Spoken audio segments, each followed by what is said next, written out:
Pernah dengar tak orang nak jual rumah lepas 2 tahun, tiba-tiba kena penalti RM10,000? Itulah sebab kita tak tahu lock-in period tu apa dalam loan rumah.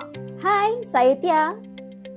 Lock-in period adalah tempoh masa bank kunci loan you guys. Biasanya 3 ke 5 tahun pertama loan. Kalau you guys terminate, settle awal ataupun refinance masa tempoh ni, bank akan kenakan penalti tau. Kadar penalti yang dikenakan 2 ke 5% daripada baki loan. Contoh baki loan rumah dalam RM300,000 dan penalti yang dikenakan dalam 3%, so dalam RM9,000 korang kena bayar. Sakit tak? Ada juga bank yang offer untuk nombor lock-in period ni, sesuai untuk orang yang nak jual rumah dalam 2 ke 3 tahun. Tapi biasanya interest dia agak tinggi sikit. So sebelum korang nak sign loan rumah, pastikan korang tanya dulu tempoh lock-in period tu berapa lama dan fahamkan penalti betul-betul kalau korang nak jual awal. Dan yang last sekali, bandingkan bank yang boleh offer flexibility lebih.